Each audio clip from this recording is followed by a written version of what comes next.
दोस्तों नमस्कार।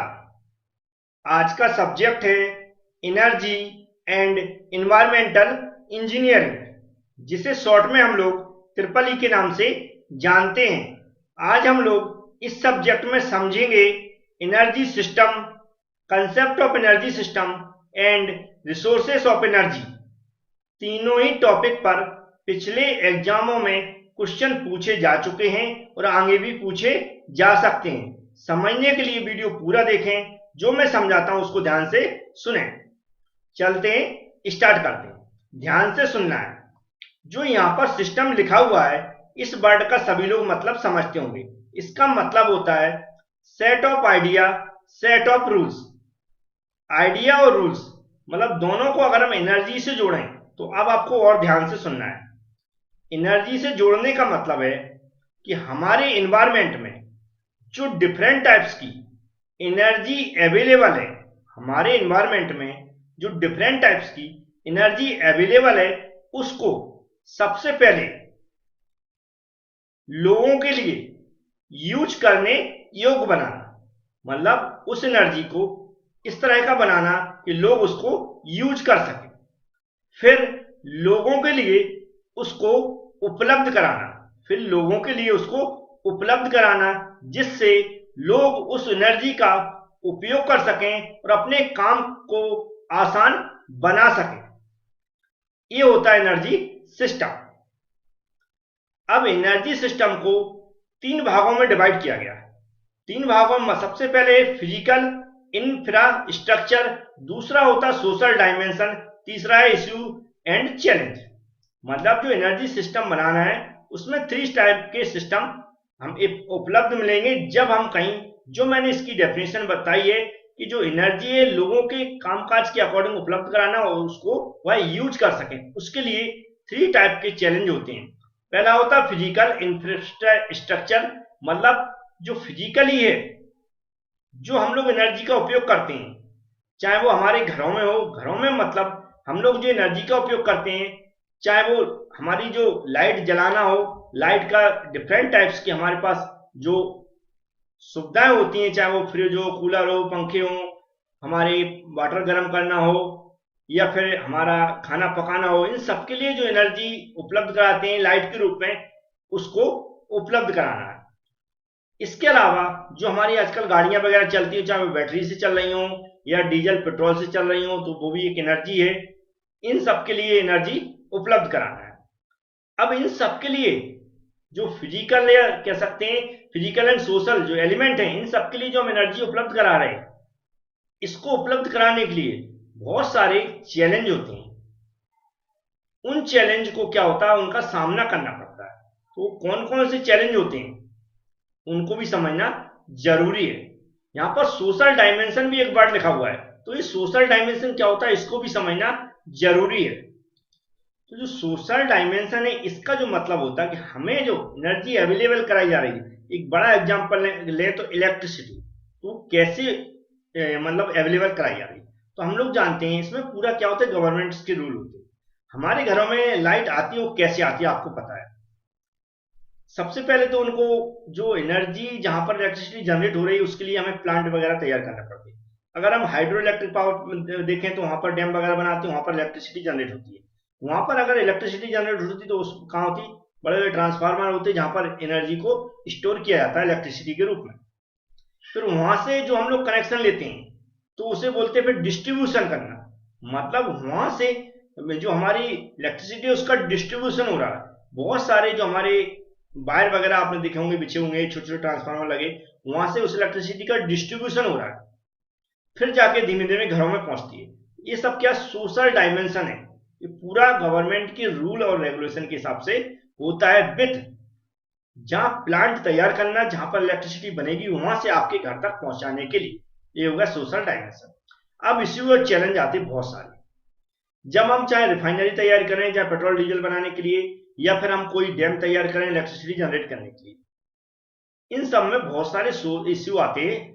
Social issue खासकर बोल सकते हैं, क्योंकि जब हम एक मान लो प्लांट तैयार कर रहे हैं, तो वहां पर हम देखते हैं कि जहां पर प्लांट बनेगा, जैसे रिफाइनरी बनती है, हम कह सकते हैं कोई थर्मल पावर प्लांट बन रहा है, तो उसके आसपास जहाँ वहां पर रहने वाले लोगों को बहुत प्रॉब्लम होती है, तो उनको हटाया जाता है। उसकी एक रेंज होती है कहाँ तक उसका एनवायरमेंट इफेक्ट पड़ेगा, उस रेंज से लोगों को हटाया जाता है। फिर इनका जो ट्रांसपोर्टेशन होता है उसके लिए हमें क्या जगह उपलब्ध करानी पड़ती है। ऐसे ही हम जाके जब देखें हम जो हमारे डैम वगैरह बनते हैं जहाँ पर वाटर से इलेक्ट्रिसिटी जनरेट की जाती है, वहां पर भी डैम बनते हैं तो वहां पर क्या हमें वाटर को स्टोर करना पड़ता है। तो हम देखते हैं वो स्टोर करने के लिए बहुत सारी जगह चाहिए होगी। जो डैम बनाने के लिए हमें काफी जगह चाहिए होगी। हम जानते हैं जगह जगह लोग रहते हैं और डैम बनाने की भी चैलेंज होता है कि उसको किसी ना किसी रिवर के ऊपर नदी रहती है वहां पर बनाया जाता है जिससे पानी को हम डायरेक्ट यूज कर सकें, वहां पर इकट्ठा कर सकें। क्योंकि बारिश का पानी जो रहता है उसको उपलब्ध उसको मतलब उससे बिजली नहीं बनाई जा सकती, ना ही हुआ है परमानेंट उपलब्ध रहता है। तो ऐसी जगह ढूंढने पड़ती है। जब ऐसी जगह मिल भी जाती है तो फिर सबसे पहले गवर्नमेंट के रहता है वहां पर उसको इंस्टॉल करना, मतलब बनाना। बनाने में भी बहुत सारे चैलेंज आते हैं। तो इस तरह एक कह सकते हैं हम सामाजिक और जो सोशल हमारे चैलेंज है वो भी बहुत सारे आते हैं। तो ये जो चैलेंज आते हैं इनका गवर्नमेंट को सामना करना पड़ता है जब कहीं आपको वो एनर्जी है वह उपयोग योग्य बनाते हैं और आपको उपलब्ध कराते हैं, जिससे आप जो सुविधाएं हासिल कर रहे हैं, जो सुविधा आपको मिल रही है इलेक्ट्रिसिटी के थ्रू या अदर किसी फॉर्म में एनर्जी की, वह आपको मिल पाती है। तो ये भी आप समझ गए होंगे। ये कभी भी लगता है आपको ये जो मैंने इतना सारा लेक्चर दे दिया समझ में नहीं आया हो, एक तो आप वीडियो रिपीट करके देख सकते हैं, नहीं तो हमारी एप्लीकेशन है एबी क्लासेस, वहां पर जो भी मैं समझाता हूं उसकी पूरी हिंदी और इंग्लिश में थ्योरी मिल जाती है। आप चाहें तो उसको प्राप्त कर सकते हैं। एबी क्लास एप्लीकेशन को डाउनलोड करने के लिए कैसे डाउनलोड करना है इसके ऊपर मैं हमेशा वीडियो बना देता हूं, उसकी डिस्क्रिप्शन बॉक्स में लिंक दे देता हूं, तो उससे आप समझ सकते हैं। किसी को और भी प्रॉब्लम आती तो आप डायरेक्ट बिल्कुल परेशान ना हो, हम जो आपको नंबर उपलब्ध कराते हैं इस पर आप कॉल करें, मैं पूरा डाउनलोड करवा दूंगा और उसमें ये भी बता दूंगा कैसे आपको पहुंचना है, कैसे लॉग इन करना है, कैसे वहां पर वो पीडीएफ आप वहां से पीडीएफ से स्टडी कर सकते हैं, हिंदी इंग्लिश दोनों में मिलेगी। यहाँ पर वीडियो कोर्स भी मिल जाएगा और वीडियो कोर्स के साथ उसकी पीडीएफ फ्री रहती है, लेकिन जब आप पीडीएफ कोर्स खरीदेंगे तो सिर्फ पीडीएफ मिलेगी। दोनों कीमत इतनी कम है कि जो आप क्यूबी खरीदते हैं उसके अलावा उससे कम ही मिलेगी आपको। तो आप ये भी समझ होंगे। अब हम समझेंगे कंसेप्ट ऑफ एनर्जी सिस्टम। तो जो एनर्जी सिस्टम है उसके कंसेप्ट को समझना है कि एनर्जी का जो सिस्टम है वो क्या है, क्या उद्देश्य है। तो एनर्जी सिस्टम का जो उद्देश्य है कि जो हम एनर्जी लोगों के लिए इलेक्ट्रिसिटी के रूप में या किसी अदर रूप में उपलब्ध करा रहे हैं, उसका पर्पज है, उसका उद्देश्य प्रत्येक व्यक्ति तक उस ऊर्जा को, उस एनर्जी को पहुंचाना, और वो भी ऐसे पहुंचाना कि उसका जो लॉसेस हैं वह जीरो हो सके, मतलब एनर्जी की लॉसेस बिल्कुल ना हो और प्रत्येक व्यक्ति तक हमारी एनर्जी पहुंच सके और वह अच्छे से उसका उपयोग कर सके। तो ये होता है एनर्जी का कंसेप्ट या बोलते हैं उद्देश्य। अब यहां पर एक और क्वेश्चन आता है हमेशा, रिसोर्सेस ऑफ एनर्जी। तो ये रिसोर्सेस क्या होते हैं उसको भी समझ लेते हैं। तो हम बात कर रहे हैं एनर्जी रिसोर्सेस की। एनर्जी रिसोर्सेस और सोर्सेस दो टाइप के क्वेश्चन बनते हैं। तो सोर्स आप सभी लोग जानते होंगे एनर्जी के सोर्स, जैसे सूर्य है, हमारा सन है, हवा है, ये सब क्या है, सोर्स हैं। लेकिन इनसे हमें एनर्जी किस रूप में मिल रही, सोलर एनर्जी के रूप में मिल रही, विंड एनर्जी के रूप में मिल रही। लेकिन ये कैसे मिल रही है, इनके लिए कौन कौन से जो संसाधन है जिनका उपयोग किया जा रहा है, जिनसे हमें इस टाइप की एनर्जी मिल रही है। जो संसाधन यूज किए जा रहे हैं, जो सोर्स हैं, उनकी एनर्जी को का उपयोग करके जो हमें एनर्जी उपलब्ध करा रहे हैं, वह संसाधन क्या कहलाते हैं, एनर्जी रिसोर्सेस कहलाते हैं। इनको दो भागों में डिवाइड किया गया। पहला होता है रिन्यूएबल एनर्जी, रिन्यूएबल रिसोर्सेस, और दूसरे होते हैं non renewable resources. Renewable resources मतलब होता है कि ऐसे एनर्जी के सोर्स जिनको हम क्या कर सकते हैं, जिनसे हम एनर्जी क्या कर सकते हैं, प्रोड्यूस करा सकते हैं अपने अकॉर्डिंग। लेकिन जो नॉन रिन्यूएबल रिसोर्सेस होते हैं, इनकी जो एनर्जी है, इनके जो सोर्स हैं, यह क्या होते हैं, एक तो खत्म हो जाते हैं और खत्म होने के बाद इन्हें नॉर्मली प्रोड्यूस नहीं किया जा सकता। इनको हजारों वर्ष लग जाते हैं इनको नेचुरल तरीके से प्रोड्यूस होने में। ये होते हैं नॉन रिन्यूएबल रिसोर्सेज। इन पे वैसे मैं एक डिटेल्स में जब वीडियो बनाऊंगा रिन्यूएबल एनर्जी और नॉन रिन्यूएबल एनर्जी पर, तो उस टाइम डिटेल्स आपको पता चल जाएगा। यहाँ पर हमें सिर्फ जब क्वेश्चन पूछा जाता है एनर्जी रिसोर्सेज के बारे में, तो जो हमने डेफिनेशन लिखी सामने थोड़ी सी आप वो लिख दें, फिर के इनके बाद आप इनके डिफरेंट टाइप्स लिख दें, फिर इनको थोड़ा थोड़ा इंट्रोडक्शन टाइप में एक्सप्लेन करना। जैसा इंट्रोडक्शन टाइप में इनको सबको एक्सप्लेन कर देना। वैसे मैं पहले वीडियो में जहां पर एनर्जी और उसके सोर्स रिसोर्सेज समझाए हुए थे उसमें एक्सप्लेन कर चुका हूं, फिर से एक बार करूंगा। वैसे पीडीएफ के अंदर सब कुछ एक्सप्लेन है, तो वहां पर भी आप पढ़ सकते हैं कि इनको किस तरह एक्सप्लेन करना है। इसके अलावा वहां पर वीडियो भी मिल जाएगा, वीडियो के साथ पीडीएफ भी मिल जाएगी, तो आप वो सब कुछ ले सकते हैं। लेकिन अभी थोड़ा थोड़ा मैं इंट्रोडक्शन करा देता हूं। जब इन पर पर्टिकुलर वीडियो बनाऊंगा तो इनके लॉसेस हैं, क्या हो सकते हैं, क्या बेनिफिट हो सकते हैं, क्या एलिमेंट्स हो सकते हैं, कौन कौन से कंपोनेंट यूज होते हैं, सब कुछ मैं समझाऊंगा।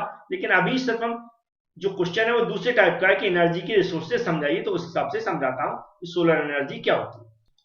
तो सोलर एनर्जी, जो सन या सूर्य से जो एनर्जी हम लेते हैं उसको हम क्या बोलते हैं, सोलर एनर्जी बोलते हैं। इसको प्राप्त करने के तरीके होते हैं। इसका जो नॉर्मली उपयोग हम क्या कर सकते हैं, वाटर को गर्म करने के लिए कर सकते हैं, खाना पकाने के लिए कर सकते हैं, और इससे हम इलेक्ट्रिसिटी जनरेट भी कर सकते हैं, उस इलेक्ट्रिसिटी को स्टोर भी कर सकते हैं बैटरी के अंदर। इसके लिए हम क्या कर सकते हैं, आपने देखा भी होगा सोलर एनर्जी को का जनरेट करते हुए, लोगों को प्रोड्यूस करते हुए, इस छतों पे सोलर प्लेट होती हैं, वो प्लेटें लगती हैं, उस पर डायरेक्ट जो हमारी सूर्य की लाइट आती हुई पड़ती है, उससे क्या होता है, हमारी एनर्जी जनरेट होती है और बैटरी में हमारी एनर्जी स्टोर होती है, और उस एनर्जी का उपयोग हम लोग इलेक्ट्रिसिटी के रूप में, जो घरों में इलेक्ट्रिसिटी जलने की बात करें या अदर कोई इक्विपमेंट्स यूज करते हैं वहां पर उपयोग कर सकते हैं। नेक्स्ट होती है विंड एनर्जी। क्या होती है, विंड एनर्जी। विंड एनर्जी में आपने देखे होंगे विंड होते हैं बड़े बड़े पंखे के रूप में आपने देखे होंगे, जहां पर हम हवा का उपयोग करके वहां से इलेक्ट्रिसिटी जनरेट करते हैं। और इसका उपयोग हम पहले भी अभी भी कई देशों में जो वाटर है नीचे से जो कुएं वगैरह होते हैं उनसे निकालने के लिए भी किया जाता है, जहां पर सिंचाई के साधन बनते हैं कुएं। तो वहां पर क्या होता है, जो हमारी एयर है वह जो बड़े बड़े पंखे होते हैं उससे टकराती है, उससे बड़े बड़े पंखे विंड मिल होते हैं वह चलते हैं। उससे क्या नीचे से जो बड़े बड़े जो वाटर हमारा क्या कर सकते हैं, वहां से उसके चलने से खींचते हैं। या फिर जो हमारी बड़े बड़े जो हमने विंड लगे हुए होते हैं उनसे क्या करते हैं, हम डायरेक्ट हम क्या करते हैं, शाफ्ट कनेक्ट कर देते हैं और टरबाइन का पूरा सिस्टम बना देते हैं। जिससे क्या होती है, जो टरबाइन है वह उस ब्लेड पे क्या होती है, हवा टकराती है, और जो टरबाइन घूमते हैं, टरबाइन की घूमते हैं, उससे टरबाइन के ब्लेड घूमते हैं, वह ब्लेड पे हवा टकराने से ब्लेड घूमते हैं, उससे शाफ्ट लगी जाती है, शाफ्ट क्या होती है, घूमती है, उससे जनरेटर लगाया जाता है। इस तरह इलेक्ट्रिसिटी जनरेट होती है और जनरेटर के द्वारा हमारी लाइट वगैरह वो जलती है। इस तरह विंड से भी हम क्या कर सकते हैं, उसको हम इलेक्ट्रिसिटी में कन्वर्ट कर सकते हैं या अदर यूज के लिए बना सकते हैं। फिर आती है हमारी जियोथर्मल एनर्जी।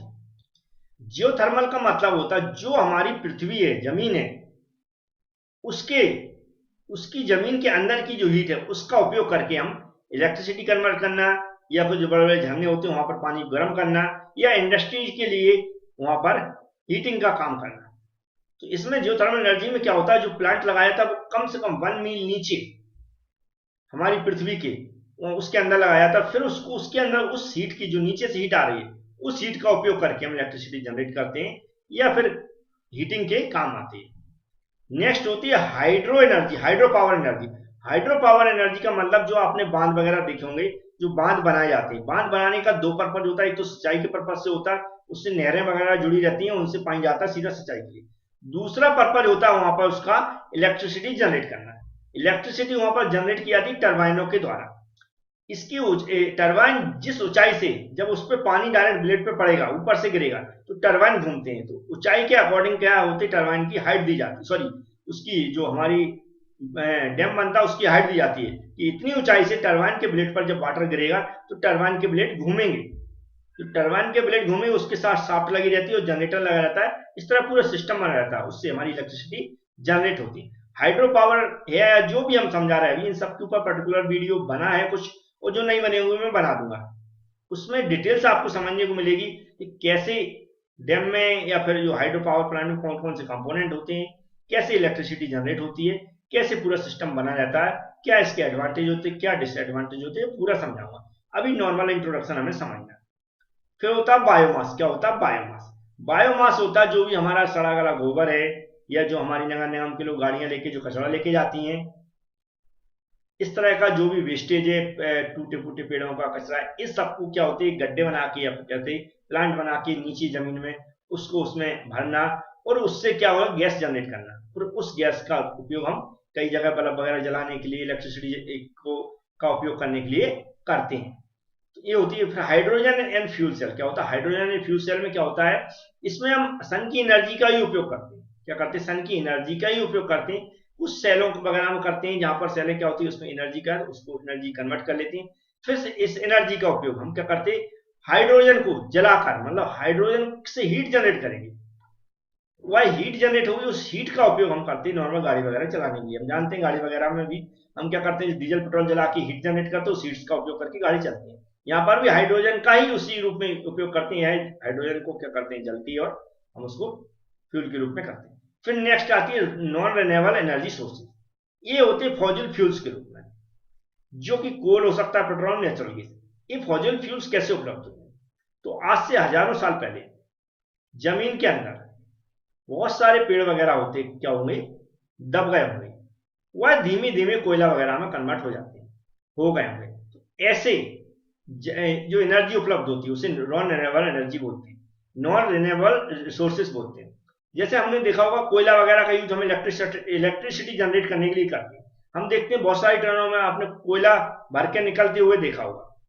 तो उस कोयला का उपयोग कहाँ हो रहा है? इलेक्ट्रिसिटी जनरेट करने के लिए हो रहा है। कहाँ हो रहा है? इलेक्ट्रिसिटी जनरेट करने। लेकिन ये जो संसाधन ऐसे हैं जो नॉर्मली ऐसे उपलब्ध नहीं हो पाते कि इनको हम फिर से प्रोड्यूस कर सकते। ये नेचुरली पहले से हमारी जमीन के अंदर हैं, जो हजारों साल से। तो ऐसे इसलिए हम कह सकते हैं इनको नॉर्मली प्रोड्यूस नहीं किया जा सकता। ये नेचुरली हमें संसाधन मिलते हैं जो हम आज इनका उपयोग कर पा रहे हैं, चाहे वो पेट्रोलियम हो चाहे नेचुरल गैस हो। पेट्रोलियम भी हम देखते हैं, पेट्रोल कोई ऐसा नहीं है कि हम कहीं भी खोद दें वहां से पेट्रोल निकालें। ये भी नेचुरल मिलते हैं। कई देशों में ये बड़े आसानी से वहां पर उनकी जमीन के अंदर हैं, जो बड़े नॉर्मली मिल जाते हैं। तो ये क्या होते हैं, इन्हें प्रोड्यूस नहीं किया जा सकता नेचुरली। इस टाइप का आपको थोड़ा सा एक्सप्लेन करना है। यदि आपको समझ में आ गया हो तो ठीक है, नहीं तो पीडीएफ से पढ़ लेंगे, एक दो बार रिपीट कर लेंगे तो और अच्छी समझ में आ जाएगा। Thank you friends.